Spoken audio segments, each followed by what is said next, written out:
2024년 11월 24일 오늘 우리에게 주시는 말씀은 사사기 7장 1절에서 8절 말씀입니다. 저와 여러분이 한 절씩 봉독하시겠습니다. 여룻바알이라 하는 기드온과 그를 따르는 모든 백성이 일찍 일어나 하룻샘 곁에 진을 쳤고 미디안의 진영은 그들의 북쪽이요 모레산 앞 골짜기에 있었더라. 여호와께서 기드온에게 이르시되 너를 따르는 백성이 너무 많은즉 내가 그들의 손에 미디안 사람을 넘겨주지 아니하리니 이는 이스라엘이 나를 거슬러 스스로 자랑하기를 내 손이 나를 구원하였다 할까 함이니라. 이제 너는 백성의 귀에 외쳐 이르기를 누구든지 두려워 떠는 자는 길르앗산을 떠나 돌아가라 하라 하시니 이에 돌아간 백성이 22,000명이요 남은 자가 10,000명이었더라. 여호와께서 또 기드온에게 이르시되 백성이 아직도 많으니 그들을 인도하여 물가로 내려가라. 거기서 내가 너를 위하여 그들을 시험하리라. 내가 누구를 가리켜 내게 이르기를 이 사람이 너와 함께 가리라 하면 그는 너와 함께 갈 것이요 내가 누구를 가리켜 내게 이르기를 이 사람은 너와 함께 가지 말 것이라 하면 그는 가지 아니할 것이라 하시니지라. 이에 백성을 인도하여 물가로 내려가매 여호와께서 기드온에게 이르시되 누구든지 개가 핥는 것 같이 혀로 물을 핥는 자들은 너는 따로 세우고 또 누구든지 무릎을 꿇고 마시는 자들도 그와 같이 하라 하시더니 손으로 움켜 입에 대고 핥는 자의 수는 300명이요 그 외 백성은 다 무릎을 꿇고 물을 마신지라. 여호와께서 기드온에게 이르시되 내가 이 물을 핥아 먹는 300명으로 너희를 구원하며 미디안을 내 손에서 넘겨주리니 남은 백성은 각각 자기의 처소로 돌아갈 것이니라 하시니 이에 백성이 양식과 나팔을 손에 든지라. 기드온이 이스라엘 모든 백성을 각각 그의 장막으로 돌려보내고 그 300명은 머물게 하리니 미디안 진영은 그 아래 골짜기 가운데에 있었더라. 아멘. 이제 목사님 나오셔서 너희 섬길 자를 택하라라는 제목으로 말씀 나눠주시겠습니다.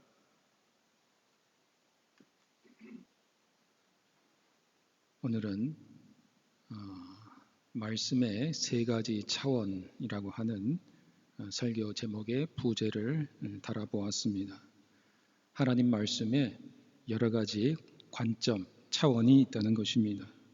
여러분들이 성경 말씀을 읽을 때에 또는 설교의 말씀을 들을 때에 이해하고 있어야 되는 관점들이 있습니다.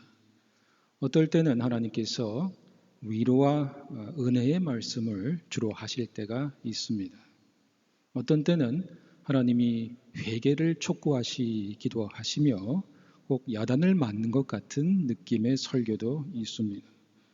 어떨 때는 하나님 말씀이 너무 엄격하고 단호한 것 같아서 우리를 당황시킬 수 있는 그런 말씀들도 있습니다. 예를 들면 이스라엘이 가나안을 정복할 때 하나님께서는 가나안의 모든 것들을 멸하라 하시는 그런 단호한 하나님의 말씀을 접하기도 합니다. 어떨 때는 하나님이 참 다정한 하나님 아버지 같다가 어떨 때는 되게 엄하신 분처럼 느껴지기도 하고 어떨 때는 우리가 무엇을 잘못했는지를 또 되돌아보게 하시는 그런 말씀도 있는데 이것을 한 가지 관점에서만 바라보면 혼동될 수도 있고 어떤 것이 진짜 하나님의 모습인가 그렇게 의아하게 여겨질 수도 있다는 것입니다. 하나님 말씀에는 세 가지 차원이 크게 세 가지 관점이 있습니다. 그것을 말씀의 세 가지 차원이라고 제가 제목을 달아보았습니다. 자, 제목만 먼저 보면요. 첫 번째는 제사장적인 차원이 있습니다. 두 번째는 예언자적인 차원이 있습니다. 세 번째는 영적 전쟁의 차원이 있습니다. 각각의 차원, 각각의 관점에 따라 그 말씀의 색깔이, 방향이 달라지게 된다는 것입니다. 자, 첫 번째로 제사장적인 말씀의 차원이 있다. 다른 말로는 목회적 차원이다. 여러분 이 세 가지를 꼭 알고 있어야 앞으로 많은 하나님 말씀을 읽고 들을 때인데 이게 그런 차원에서 하시는 말씀이구나 라는 것만 이해해도 하나님이 말씀하시는 그 뜻을 금세 우리가 잘 이해할 수 있게 되는 것입니다.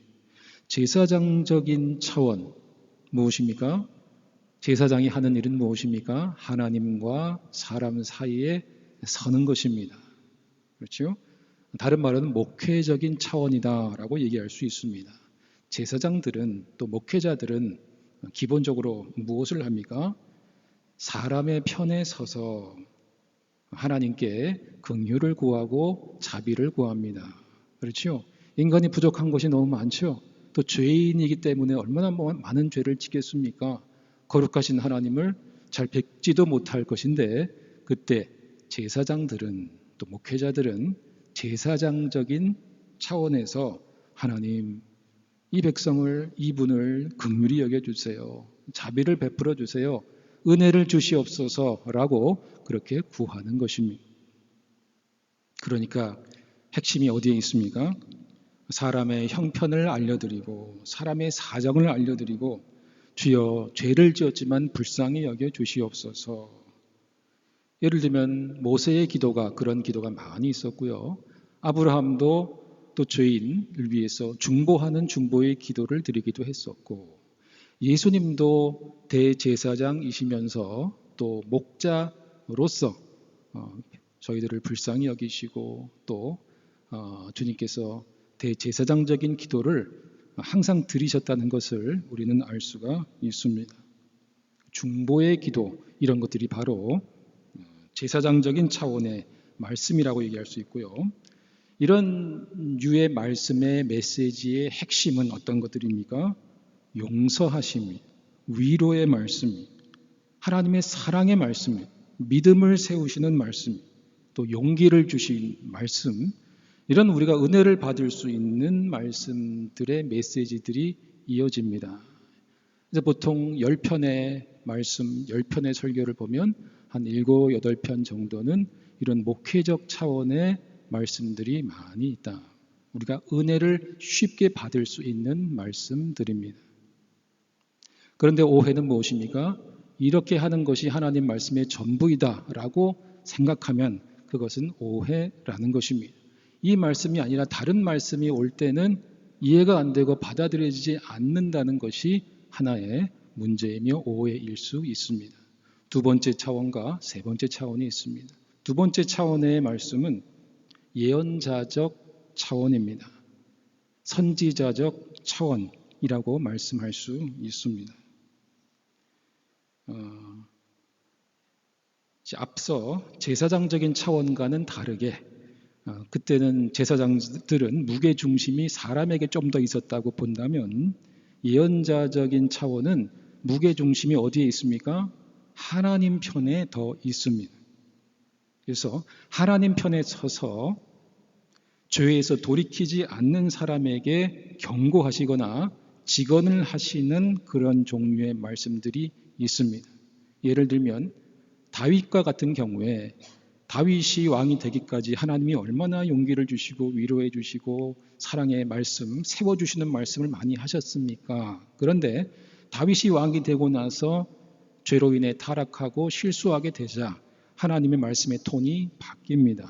선지자 나단을 보내서 회개하라 하시고 다윗에게 아주 강력한 말씀을 하십니다. 그 나단이 선포했던 말씀의 메시지의 성격이 바로 예언자적인 말씀, 예언자적인 차원, 선지자적인 말씀이다라고 그렇게 이야기할 수 있습니다. 두 가지 다 하나님의 말씀이. 그래서 성경에 보면 주로 예언서들의 그런 말씀들이 많이 있고요. 그리고 신약에서는 요한계시록 같은 데 보면 그런 말씀들이 많이 있습니다. 예수님께서도 요한계시록의 7교회들에게 선포하시지 않습니까? 교회들의 실책, 실수를 강하게 책망하시고 회개하라, 돌이켜라, 너희가 열심을 내라. 그렇지 않으면 내가 촛대를 옮길 것이고 내가 심판할 것이다 라고 아주 준엄하게 말씀하시지 않습니까?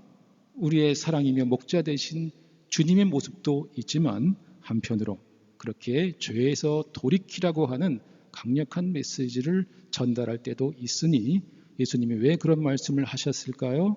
그것은 예수님이 예언자로서, 선지자로서 예언자적 관점에서 하나님 편에 서서 그렇게 인간의 죄에 대해서 경고하시는 것이다.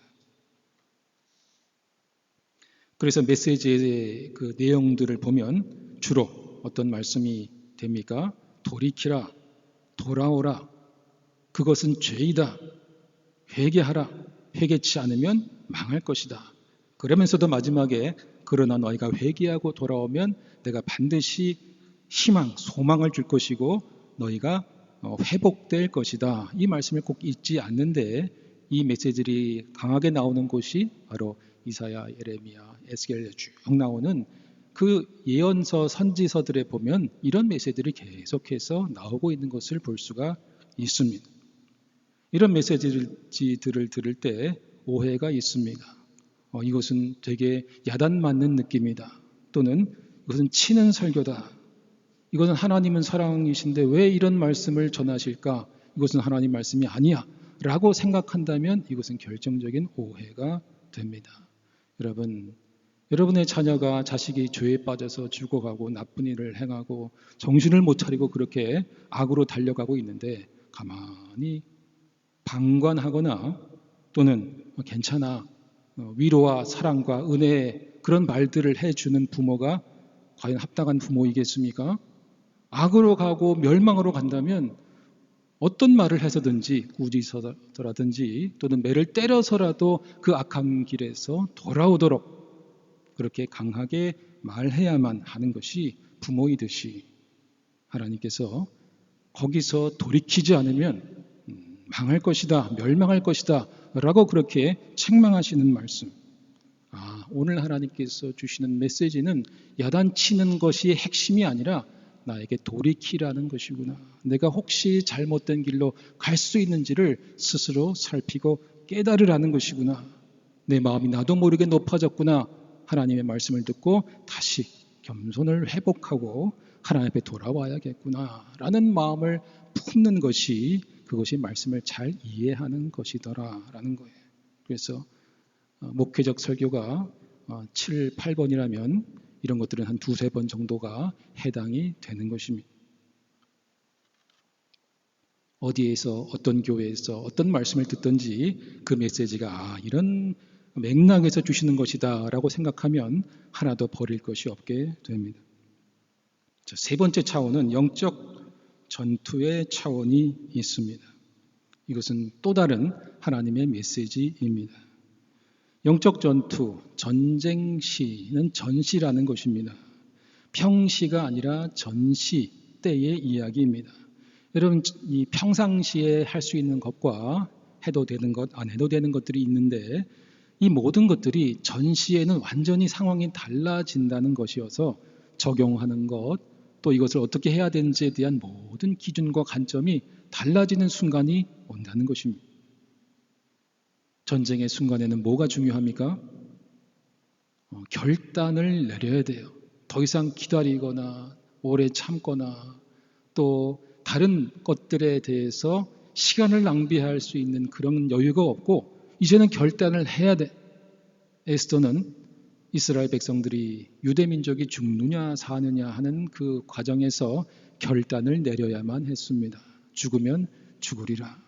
이거는 다른 형편, 사정, 이런 주변 상황 돌아볼 것이 아니라 이거는 죽느냐 사느냐, 승리냐 패배냐 하는 그런 결단의 순간이기 때문에 죽으면 죽으리라. 나는 나아가겠습니다. 이것이 필요한 시기가 전쟁 때, 전시의 시기다. 오늘 장로님이 처음에 읽은 여호수아의 말씀, 여호수아의 제일 마지막에 24장에 나오는 말씀도 너희 섬길 자를 택하라.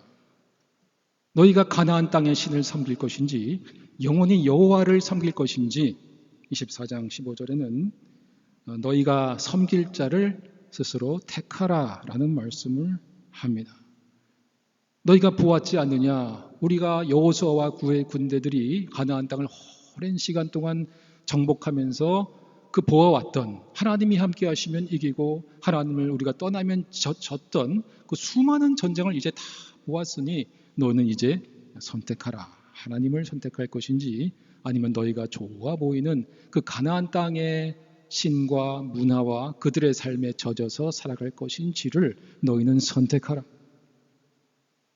결단과 선택의 때가 바로 전쟁 때라는 것입니다. 여호수아에게 불러 하나님께서 말씀하십니다. 담대하라. 두려워하지 말라. 언제 이런 말씀을 주십니까? 전쟁 때입니다.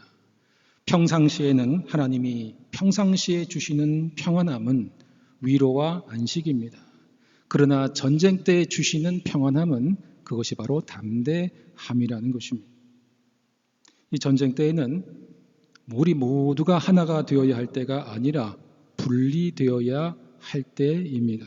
구별되어야 할 때라는 사실을 오늘 말씀은 이야기를 합니다. 여러분, 다 같이 잘 살아왔습니다. 그렇죠? 그러나 이제 당장 전쟁에 나가야 합니다. 그럼 무엇을 해야 합니까? 싸울 수 있는 자와 싸울 수 없는 자를 나누어야 합니다. 같이 나갈 수가 없어요. 숫자만 채워서 같이 나가면 그 군대는 망하고 패하고 말 것입니다. 정말로 싸움에 나가서 죽기를 거부하고 싸울 자들과 그냥 계속해서 망설이고 또 망설이고 생각에 잠겨있는 자와 두려움에 떨어서 아무것도 할 수 없는 자들을 나뉘어야 한다는 것이 오늘 말씀 여러분 잘 아시는 기드온의 300용사라고 그렇게 일컬어지는 귀한 본문입니다. 기드온에 많은 사람들이 사실상 있었습니다. 미디안이라고 하는 나라와 전쟁을 벌이게 되었는데 미디안의 군대들이 너무 많았습니다. 어떤 여기서 사람들이 고백을 한 것을 보면 그들의 보병수가 메뚜기 떼와 같고 그들이 탄 그 낙타 약대가 해변의 모래알처럼 많았더라. 이스라엘의 군대는 함께 모인 사람의 숫자는 32,000명이었는데 그것에 비해서 32,000명도 작은 숫자는 아닌데 그들이 눈에 보이기에 이건 메뚜기 떼와 같고 해변의 모래알처럼 많다라고 하는 것은 얼마나 눈으로 한눈에 보기에도 끝도 없이 적군의 군대가 많았는지를 짐작할 수 있는 그런 본문입니다. 그런데 처음에 32,000명의 군대에서 하나님께서는 먼저 22,000명을 집으로 되돌려 보내셨습니다. 그렇죠. 이들은 싸울 수 있는 사람들이 아니었던 것입니다. 그냥 민간인인 거예요. 이 사람들에게 뭘 쥐어진다고 해서 뭘 싸우고 그럴 수 있는 사람이 아니었다는 것을 우리는 알 수 있습니다. 그럼 10,000명 가지고 본문에 보면 10만, 13만이 13만 5천 명이나 되는 어마어마한 적군을 상대해야 되는데 오늘 하나님께서 하신 말씀이 뭐냐 하면 2절에 보니까 여호와께서 기드온에게 이르시되 너를 따르는 백성이 너무 뭐예요? 많다. 아니 저 해변의 모래알 같은 적군에 비해서 너무나 적어서 지금 완전히 지금 사기가 땅에 떨어질 지경인데 여호와 하나님 말씀에 너무 많다. 여러분 하나님의 눈에 13만 5천 명이 많겠습니까? 우리 눈에 사람의 눈에 보면 이거는 도저히 게임이 안 되는 것인데 하나님의 눈에는 이건 정말 아무것도 아닌 것을 우리가 하나님의 관점에서 볼 수가 있고 너를 따르는 백성이 너무 많다. 줄여라.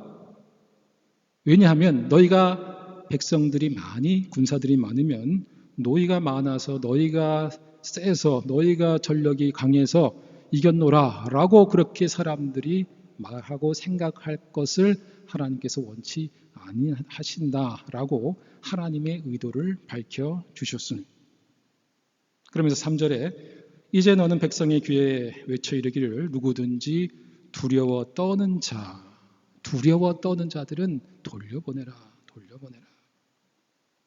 그래서 22,000명이 된 것이고 남은 자가 10,000명이었었는데 거기서 여호와께서 4절에 보니까 또 기드온에게 이르시되 백성이 아직도 많으니 아직도 많다는 거예요. 그래서 우리가 잘 아는 대로 이 10,000명 중에서 300명을 구별하시고 9,700명 가까이 되는 그런 사람들을 다시 돌려보내십니다. 그 기준은 무엇입니까? 두려워 떠는 자, 싸울 준비가 되어 있지 않은 자. 여러분, 그들이 그래도 함께 나가면 뭐라도 도움이 될까라고 생각할 수 있는데, 여러분 왜 같이 가면 안 되는지 아십니까? 두려워 떠는 자, 망설이는 자, 생각에 잠겨 있는 자들은 함께 전쟁에 나가면 어떤 일을 하게 됩니까? 두려움에 압도당해서 고함을 지를 것이고 불평할 것이고 우리는 다 죽었다. 우리는 끝났다. 내가 뭐라 그랬어? 우리 진다 그랬잖아. 다 죽는다 그랬잖아. 라고 하면서 끊임없이 여호와의 전쟁에서 부정적인 이야기들을 계속해서 늘어놓을 것입니다. 그러면 잘 싸울 수 있는 준비가 된 자들까지도 막 두려워하는 그런 고함 소리와 계속해서 주절되는 두려움의 소리를 듣고 있으면 자기도 마음이 약해지고 그런가? 우리 질 것인데 어떻게 하지? 라고 하는 것이 전 군대로 전염이 되면 그 군대는 이길 수가 없는 것입니다. 그래서 제외해야 되는 것이에요. 이들은 두려워하지 않는 사람들이었습니다. 이들은 굴복하지 않는 사람들이었습니다. 이들은 끝까지 싸움에 지든 이기든 끝까지 싸울 수 있는 용사들이었습니다. 그들을 가리켜 기드온의 300용사다라고 성경은 이야기를 합니다. 이분들이 천국에서 놀라운 상급을 얻고 그런 삶을 살아가고 있지 않겠습니까? 모두가 하나가 되어야 한다. 그런데 전시에는 그것이 아닙니다. 더 이상 기다릴 시간이 없는 것입니다. 구별되어야 하고 분리되어야 합니다. 그것이 전시에 주시는 지혜인 것입니다. 또한 전시에는 거룩한 것과 속된 것을 구별할 줄 알아야 합니다.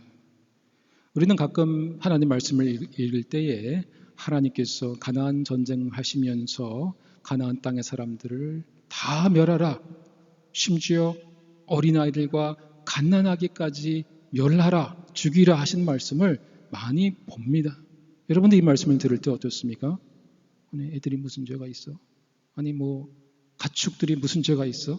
심지어는 물건들까지도 다 그렇죠? 불태워버리라고 했는데 우리가 알기로는 사울 왕이 그 물건이 아까워서 불태우고 없애버리지 않음으로써 하나님께 큰 죄를 지은 것이 아니겠습니까? 그래서 왕위에서 멀어진 것도 여러 가지 이유 중에 하나가 그것인데 왜 하나님께서는 그렇게 엄격하게 하셨어야 했을까?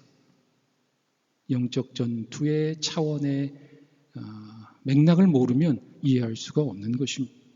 사무엘상 15장 3절에 지금 가서 아말렉을 쳐서 그들의 모든 소유를 남기지 말고 진멸하되 남녀와 소아와 젖먹는 아이와 우양과 낙타와 나귀를 죽이라 하셨나이다 하니 갓난아기뿐만 아니라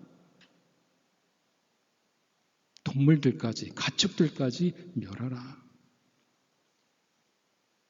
여러분 쉽게 이해할 수 있는 방법이 있습니다. 우리가 성경에는 전염병, 역병 이런 이야기들 많이 하는데 만약에 우리 무리들 가운데 한 명이 또는 소수의 사람이 전염병에 역병에 걸렸다고 하면 어떻게 해야 합니까?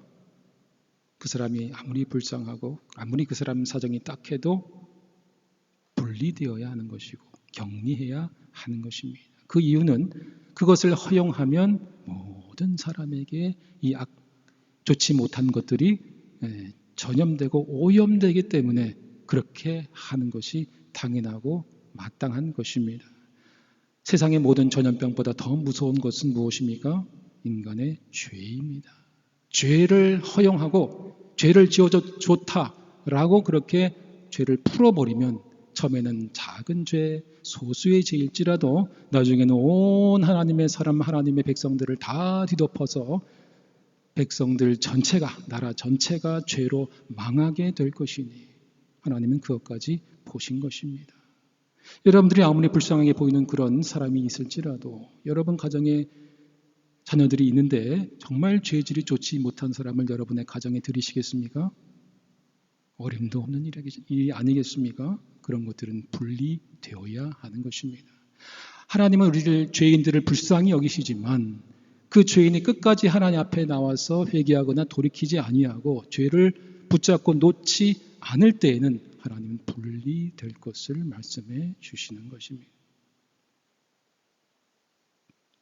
그들의 모든 물건, 그들의 모든 가축들까지 그것들은 우상을 위해서 준비되고 예비되고 우상의 모든 것들을 위해서 그렇게 주문을 외고 또 바쳐지는 것들이니 이것들을 달리 사용할 수 있는 방법이 없는 것이고 그것들을 그대로 내버려 두면 어딘가로 가서 또 다른 것들을 더럽히고 또 하나님을 대적한 것들을 또 만들 뿐이기 때문에 그 저주받은 것들 모두를 하나님께서는 다 불태워버리라 라고 말씀해 주신 것입니다.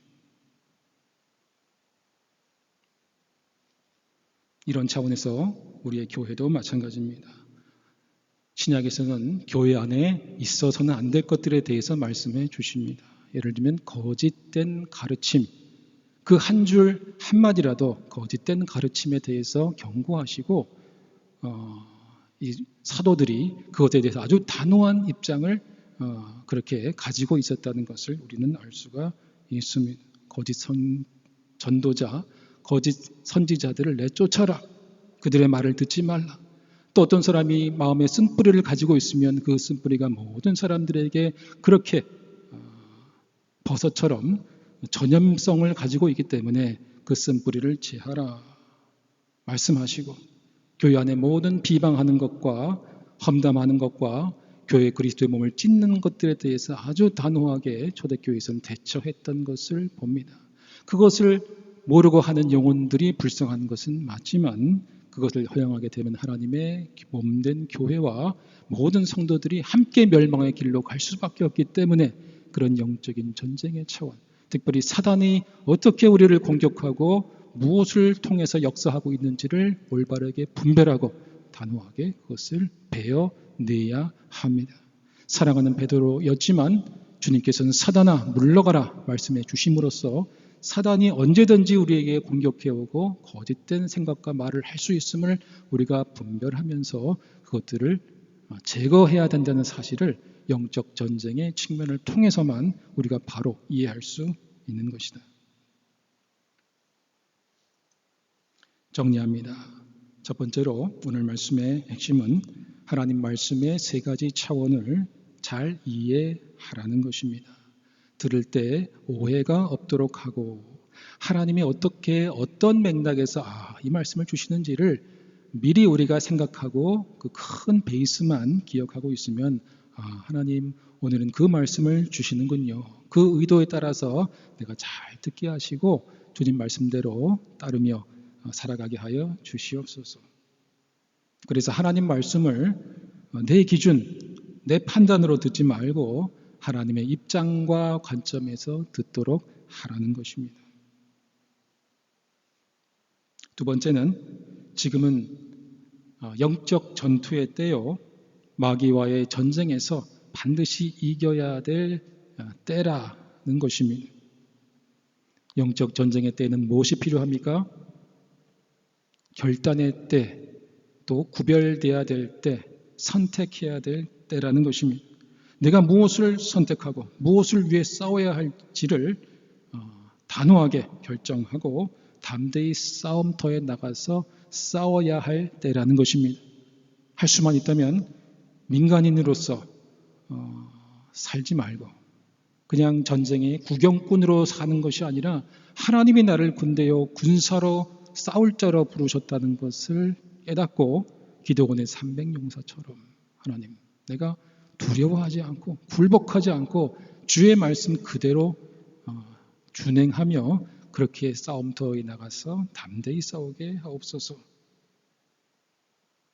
저는 오늘 여러분들이 이 세 가지 차원을 잘 이해할 뿐만 아니라 특별히 세 번째 영적 전투의 차원에 대한 말씀들을 다시 한번 마음에 새기고 하나님 내가 이제 항상 이스라엘 백성들이 갈팡질팡할 때마다 하나님의 사람을 보내셔 말씀하셨고 결단을 촉구하셨고 선택에 대해서 하나님 분명히 할 것을 당부하셨다는 말씀을 다시 한번 마음에 새깁니다.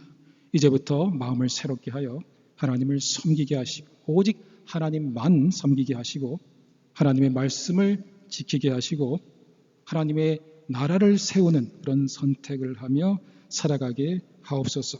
그리고 그것을 깨닫고 이제는 에스더처럼 죽으면 죽으리라 하는 하나님, 죽으면 죽으리라 나아가겠습니다. 300용사와 같은 사람으로 세워주셔서 하나님의 나라를 위해 싸울 수 있는 귀한 하나님의 사람, 하나님의 교회가 되게 하여 주시옵소서. 이 기도를 드리시기를 간절히 바랍니다. 기도하겠습니다. 하나님 감사합니다. 오늘도 하나님 은혜와 사랑으로 귀한 말씀을 주시고 때에 따라 맞는 말씀으로 우리에게 더해 주신 것을 믿고 감사를 드립니다. 이처럼 혼란스럽고 또 전쟁이 난무하는 이 시대에 하나님 저희들을 보내주신 이유가 있으리라 믿습니다. 깨어서 하나님의 뜻을 온전히 분별하며 마음의 심중에 결단하며 담대히 나아가 싸울 수 있는 여호수아의 군대, 기드온의 군대와 같은 용사들이 다 되게 하여 주시옵소서. 주 예수 그리스도의 이름으로 기도하옵나이다. 아멘. 준비하신 헌금하시겠습니다.